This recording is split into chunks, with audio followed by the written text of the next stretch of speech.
Shalom. Let's give all praises to Yahweh, Ba'ashem Yahushai, and double honors to the apostles and elders of Great Millstone that taught us His word.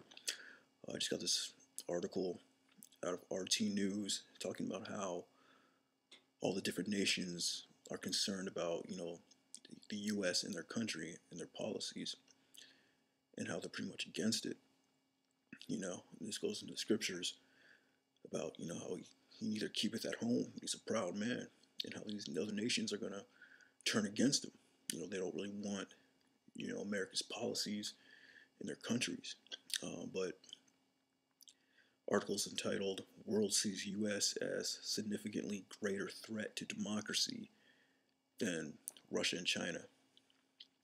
A poll taken in 53 countries has found that 44% of people around the world consider the United States to be a threat to their democracy, significantly less than those who believe the same about China and Russia.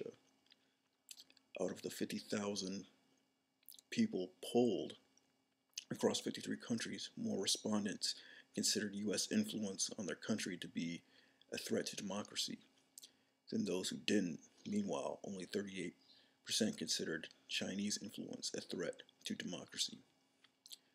Fear of Russian influence was the lowest of the three, with only 28% considering Russia to be a threat to their democracy.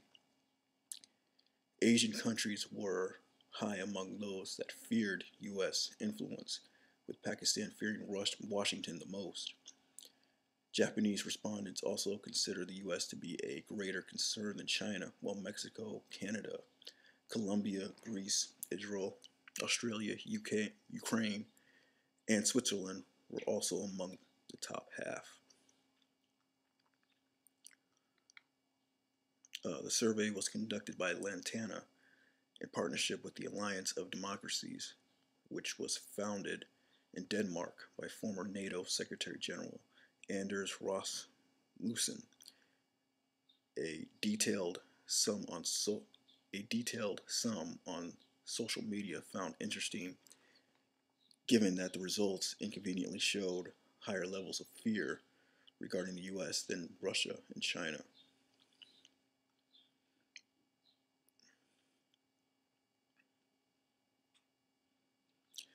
While people in European countries express lower levels of fear when it comes to U.S. influence, they still express more fear about it than they did about influence from Moscow or Beijing.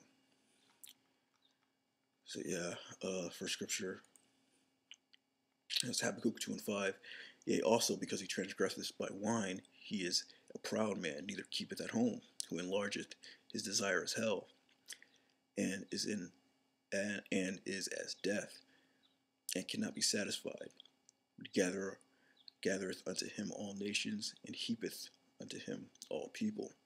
Yeah, it says neither keepeth at home. He's got military bases in pretty much every country, and the people are fearing that. They don't like, the U.S. They feel that they're a threat to their democracy, Second scripture is Proverbs 29:2. When the righteous are in authority, the people rejoice. But when the wicked beareth rule, the people mourn. We're seeing that more and more. The people around the world are in mourning state. There's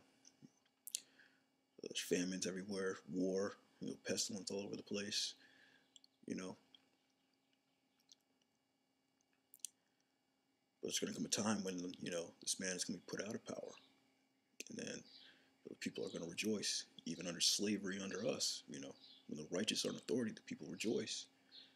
But when the wicked bear rule, the people mourn. The scriptures are Revelation 17:16. And the 10 horns which thou sawest upon the beast, these shall hate the whore, and shall make her desolate and naked, and shall eat her flesh and burn her with fire. Yeah, all these nations are going to turn against America. They'll shoot off missiles and burn America, man. That's the prophecy of World War III.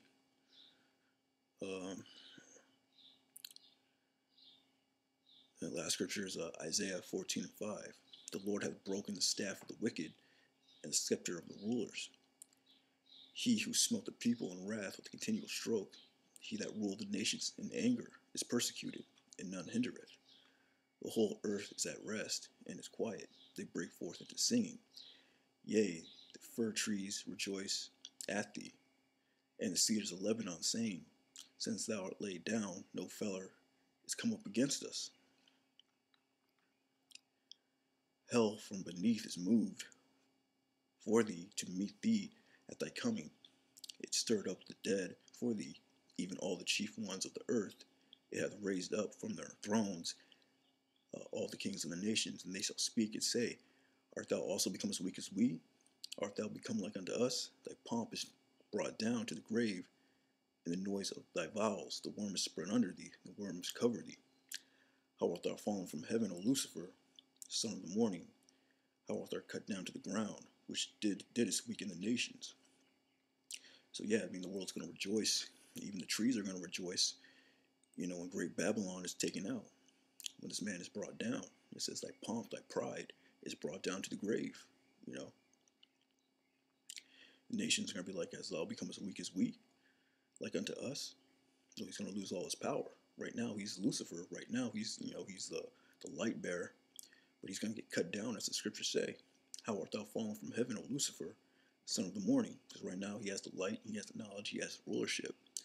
But all that's going to get cut down. It's going to be brought down after this World War III, after those missiles are shot. But yeah, I just wanted to bring out this article. It's talking about how the nations are threatened by the influence of the U.S. And how all these countries, they fear the influence, U.S. influence. Through this survey. But with that, shalom.